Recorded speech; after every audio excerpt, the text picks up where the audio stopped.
예, 화장품 성분 중에 분말 제품에 대해서, 분말 성분에 대해서 얘기하겠습니다. 분말 성분이라는 것은 대부분이 이제 안료 쪽이 이제 분말이죠.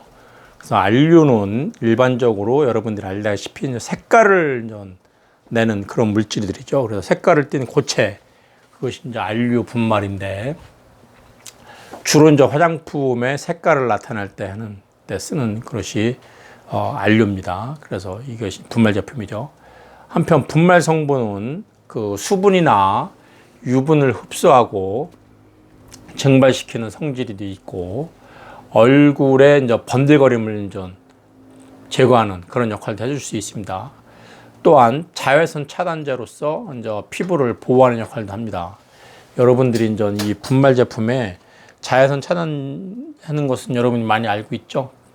실제 여기 이제 표 14-5로 우리 교재에 되어 있습니다. 아까 얘기한 대로 14장이 화장품인데 작년 책엔 13장으로 되어 있었습니다. 분말 제품 중에 이제 산화하연, 징크옥사이드 같은 경우 이런 것은 이제 백색을 나타내는데, 백색을 나타내기 때문에 착색을 할 때의 베이스로서 씁니다.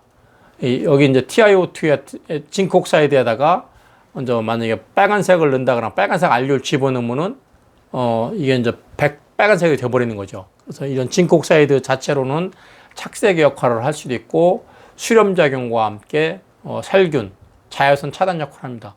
아마 징크옥사이드의 자외선 차단 효과는 여러분들이 이제 그 기능성 화장품에 자외선을 차단하거나 태닝할 때 자외선을 갖고 이제 태워줄 때 좋은 제품 중에 하나인데, 특히 자외선 차단 제품의 물리적 차단, 이것이 이제 그 태양으로부터 들어오는 UV빛의 파장보다 징크옥사이드의 사이즈가 이제 큰 쪽으로 있으면 이제 산란이 되죠. 빛이 산란되면서 백색으로 보이는 거고, 그러면서 UV를 차단하는 역할을 하기 때문에 우리가 많이 쓰고 있죠. 그래서 이제 연고나 이제 팩 크림 제품에 이제 들어가는데, 이거와 함께 이제 티타늄, TiO2, 징크옥사이드하고 TiO2가 아까 얘기한 대로 이제 그런 자외선 차단 역할도 많이 하고, 착색의 원료로서도 쓰입니다. 왜냐하면 이것도 백색 안료거든요.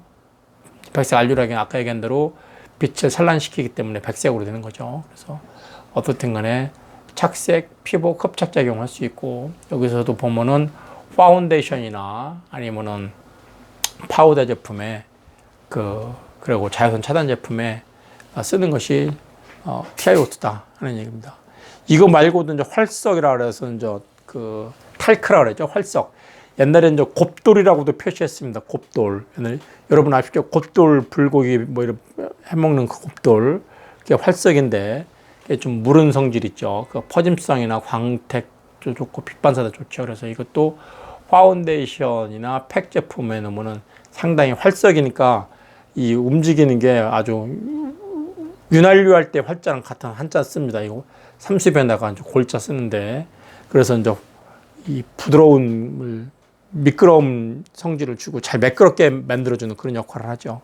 그래서 카오린 같은 경우는 이제 흡습성이 좋고 흡착제로서 많이 쓰여서 이제 팩 제품에 많이 들어가는 원료들입니다.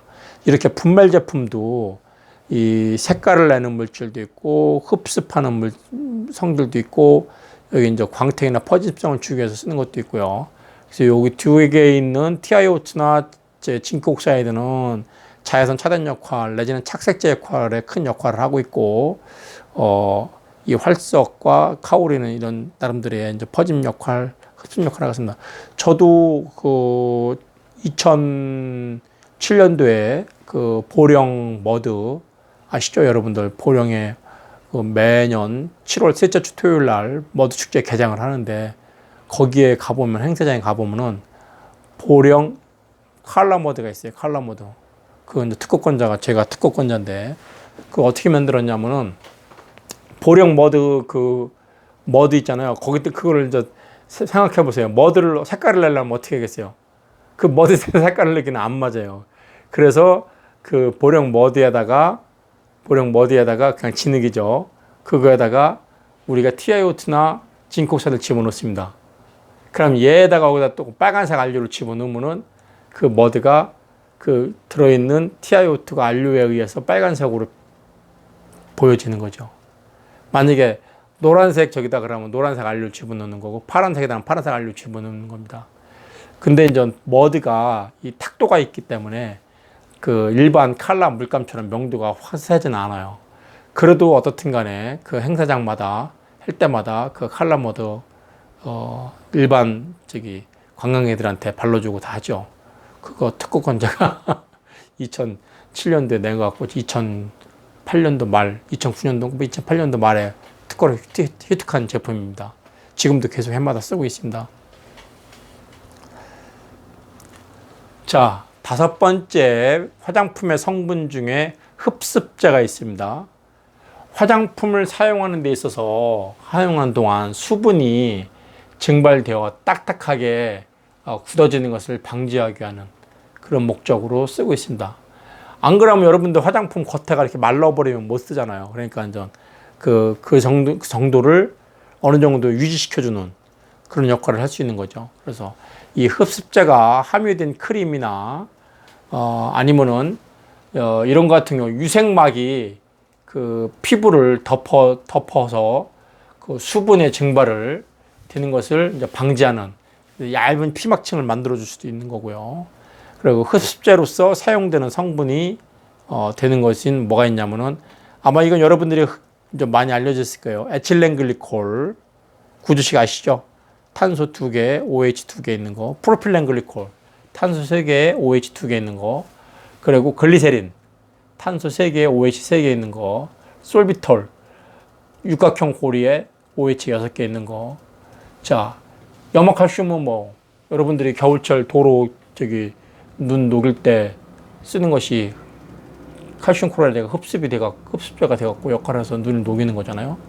그 다음에 이제 귀산칼슘 같은 것들이 흡습제로서 쓰이고 있다 하는 얘기입니다. 자, 여기서 에틸렌글리콜, 프로필렌글리콜, 글리세린, 뭐 솔비톨 이런 것들이 그 흡습제로서 여러분들이 이미 알고 있는 것들이고요. 자, 6번째가 이제 방부제인데 요즘에 이제 아주 많이 핫한 분야이기도 합니다. 그 사용 중에 화장품을 사용하는 중에 변질을 막기 위해서 집어넣는 것이 방부제죠. 자, 방부제를 넣는다는 얘기는 실은 화장품 속에 이제 미생물이 존재하면은 이제 부패가 되는 거죠. 왜 그러겠어요? 여러분들이 손으로 매일 화장품을 퍼서 쓴다. 그래서 여러분들이 의약품 같은 것들은 직접 손으로 못 쓰고 이렇게 그 면봉이나 이런 거로 쓰게끔 되어 있잖아요. 화장품도 마찬가지예요. 그 넓은 화장품에다 손으로 이렇게 하면은 손이 미생물이 오염의 원인이 될 수 있습니다. 그죠? 그래서 이제 방부제를 넣어서 오염을 방지하는 건데, 이 방부제 성분이 많이 쓰는 것들이 있습니다. 에탄올이 방부제라는 거 여러분들 처음 봐요? 자, 여러분이 이렇게 생각합시다. 술 담글 때, 여러분이 과실주 집에서 담글 때 술을 부쳐. 그죠? 그거는 뭐 이렇게 낮은 농도의 알코올이에요. 그죠? 낮은 농도의 알코올이잖아요. 물하고 섞여 있는 거. 그래도 그 과일이 만약에 그 물이 보통 우리가 25도 내지 30도짜리 막소주 쓰는데 그 소주가 아닌 맹물을 벗을 때 그 과일이 한 달 지나면 그대로 있을까요? 술로 변해 있을까요? 아니죠. 상하죠. 그죠? 에탄올이기 때문에 안 상하는 거예요. 에탄올이기 때문에 상하지 않는 거죠. 자, 그 정도로 에탄올이 방부 효과가 있다 하는 얘기고, 그 페닐에탄올도 요즘에 많이 쓰죠. 페놀 유두체 중에. 여기 이제 파라벤. 파라벤은 뭐야? 파라하이드록시 벤조익 애시드 알키레스타죠. 그래서 메칠 파라벤 그러면은 파라하이드록시 벤조익 애시드 메칠에스타고, 만약에 프로필 파라벤 그러면은 파라하이드록시 벤조익 애시드 프로필 에스테로 이렇게 나가는 거죠.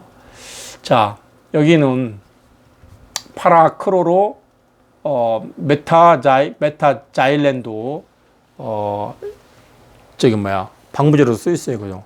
페녹시에탄올도 아까 여기 써 있지만 페녹시에탄올, 페녹시에탄올 같은 경우도 요즘에 많이 쓰이는 거죠.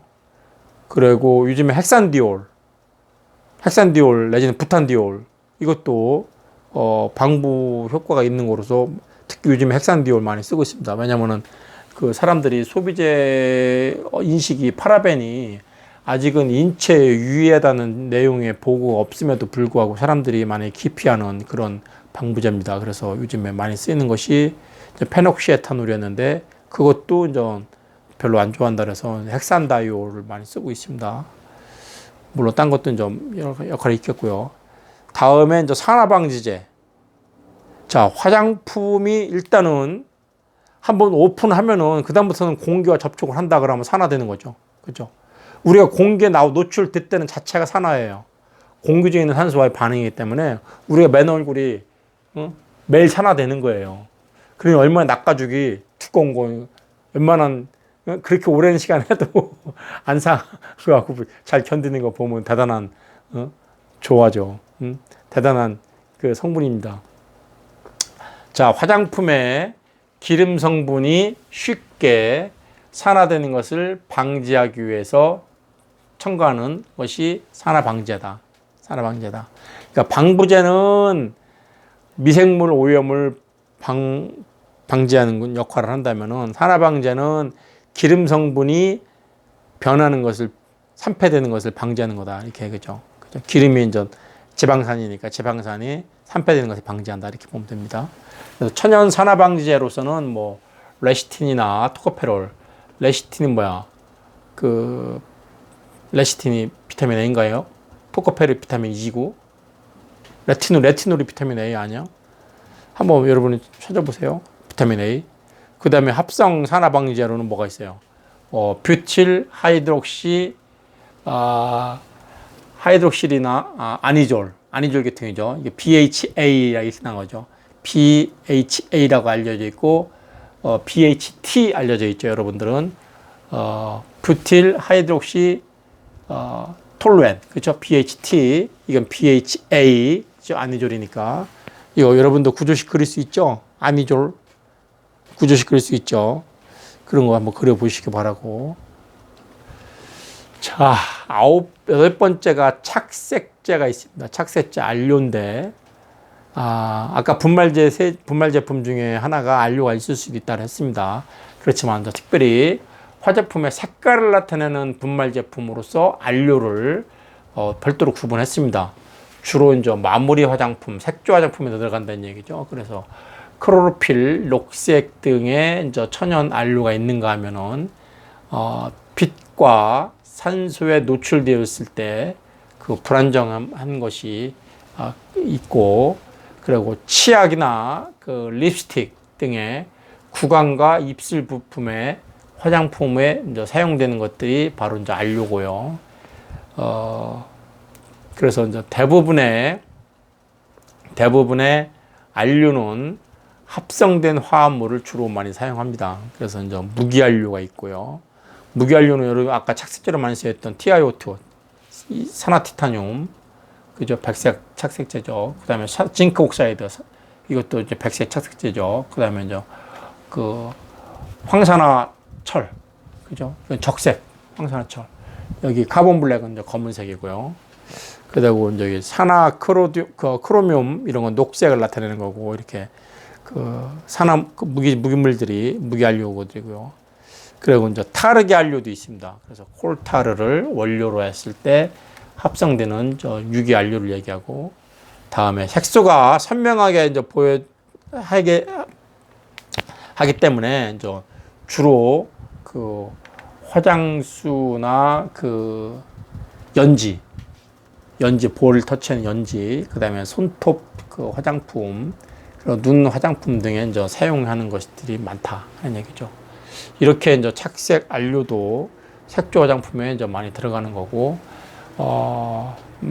마지막으로 여기 이제 계면활성제가 나왔는데, 실은 화장품 공업에서, 화장품 과학에서 계면활성제가 백미죠. 어떻게 보면은. 왜? 화장품은 물하고 기름하고 섞어놓은 거예요. 물하고 기름하고 섞여요, 안 섞여요? 안 섞이죠. 그럼 섞이게 하려면 어떻게 해야 돼? 잘 저어주면 돼요. 잘 저어주는데 저을 때는 물하고 기름면이 잘 섞여 있는데 시간이 지남에 따라서 층분리가 일어나요. 그러면 안 되잖아요. 그렇다고 매일 360을 이렇게 적고만 있을 수도 없잖아. 그래서 우리가 넣는 것이 계면활성제예요. 그렇게 따지면 되죠. 기본적인 기능으로 그 세정작용, 유화작용, 기포작용, 분산작용, 가용화작용, 침투작용 등등등, 저점작용 등등등 할 수 있다? 그렇죠. 그래서 부가적인 기능으로는 살균작용도 할 수 있고 유연작용, 윤활작용도 할 수 있습니다. 대전방지작용도 있습니다. 자, 그래서 계면활성제를 이용되고 있는 대표적인 예를 여기 이제 비누, 샴푸 이런 것들은 뭐야? 음이온 계면활성제 쓰는 거죠. 피부에 이제 피지나 오염 물질을 갖다가 이제 그 유화시킴으로써 세정작용을 도와주는 것들인데 크림이나 유액, 로션이죠. 이런 것들은 유화작용을 해줘야 되는 거예요. 그래서 에멀전화 시켜야 되는 것이 필요하고요.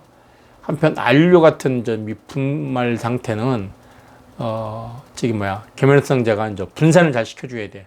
왜냐면 고체와 고체끼리 섞이려면은 잘 안 섞일 때 해줘야 되는 거고, 화장수는 고체 분말 또는 유상 성분이 계면활성제를 갖다가 의해서 그 가용화를 시켜준다. 그래서 이 가용화, 여기 이제 계면활성제의 종류가 나왔습니다. 음이온 계면활성제, 이게 이제 고급지방산 만들 수 있는 것들이고, 이런 것들이 이제 비누나 이제 크림 이런 세정제에 쓰이는 거고요. 다음에 양이온 계면활성제는 뭐야? 트리트먼트, 린스나 트리트먼트 이런 쪽에 많이 쓰죠. 대점 방지나. 양쪽성 계면활성제는 이제 플러스와 마이너스가 같이 갖고 있는 것들이죠. 그래서 이제 이거 양쪽성은 자극이 약하기 때문에 유아용 화장품 쪽에 이제 많이 사용되고, 다음에 이제 비이온 계면활성제는 여기 이제 베테인 같은 것들, 그래서 화장품에 이제 많이 쓰이는 그런 계면활성제다 하는 얘기입니다. 실은 계면활성제 우리 앞에서 13장에서 배웠지만 그 HLB 값에 따라서 HLB 값이 크면은 20에 가까우면은 어떤 성분이에요? 가용화가 된 상태죠. 그죠? 전체 분자량 중에 분자가 친수성의 분자량이니까 그럼 1에 가까운 거 아니야. 1에 가까워 곱하기 20한 거니까 값이 크죠. 만약에 이제 전체 분자량분의 그 친수성분이 작은 것들은 만약에 전체가 100g이다. 그럼 친수성 부분은 한 20g밖에 안 되면은 5분의 1이잖아. 곱하기 20 하면 4밖에 안 나와요. 그죠? 그것처럼 HLB 값이 작을수록 그 소수성, 물과 싫어하는 거예요. 친유성이죠. 그렇게 되는 거고, HLB 값이 크면 클수록 20에 가까울수록 그 전체 친수성이 많은 거니까 1에 가깝다죠. 1에 가까우면 곱하기 20 했으니까 20에 가까우면은 친수성 돼갖고서 가용화가 잘 되는 거죠. 그런 식으로 여러분들은 예측하는 수도 있습니다. 자, 마지막 향료를 보면은 화장품에서 그 품질을 특정 지어주는 중요한 성분이 향료다. 여러분들 화장품 사러 가서 제일 먼저 하는 게 뭐예요? 발라보나요? 대개는 향부터 맡아보죠. 향부터 맡아보고 내가 맞는 향이다 그러면은 좀 발라보고 문질러보고 이런 거 하죠. 그래서 어떻게 보면 향료가 화장품에 들어가는 것으로서는 상당히 소량이고, 또 마지막 단계에서 이거를 첨가를 하지만 그 소비자들이 선택의 요소 중에 하나가 첫 번째, 두 번째, 세 번째 중에 향유가 들어있다는 얘기예요. 그죠? 물론 만드는 전문가라면은 아까 얘기대로 좀 들어가는 성분을 먼저 보고 자기 피부에 적합한지를 판단하고 향유는 나중에 보겠지만, 우리 일반인들은 화장품을 오픈해 갖고서 향유부터 확인하고서 들어갑니다. 그래서 향유가 중요한 구매할 때 판단 요소 중에 하나이기도 합니다. 자, 동물성 향료가 있습니다. 사양로류의 분비물에서 채취한 사양, 아주 이게 진하면은 아주 그냥 이 사양도로의 성분비물이기 때문에 아주 고약하답니다. 근데 이게 희석되었을 때는 사람을 끓는, 그리고 또 체험적인 역할을 하는 그런 향으로서 아주 유명한 거죠.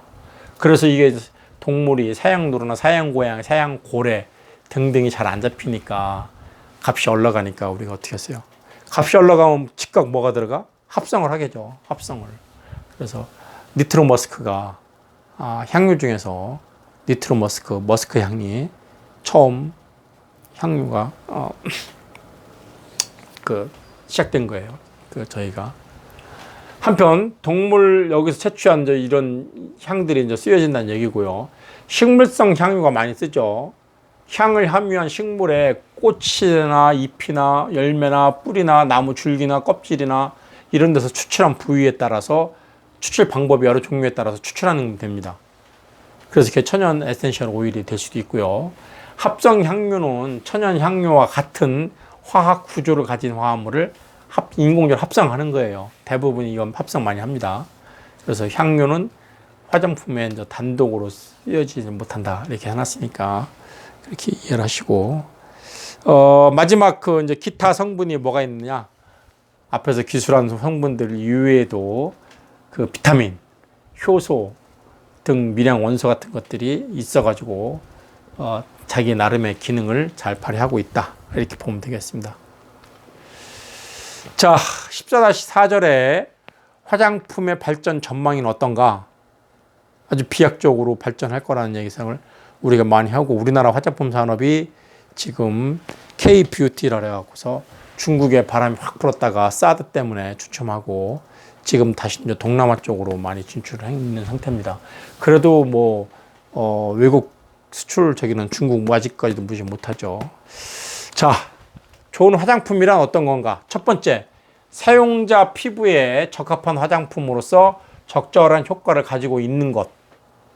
자, 두 번째, 향취가 좋아서 사용감이 좋을 것. 자, 세 번째가 뭐예요? 색상이 잘 표현되는 감성적인 면을 충족시켜줘야 할 것을 요구하고 있습니다. 그래서 각 사항별로 선진 각국의 화장품 관련 회사를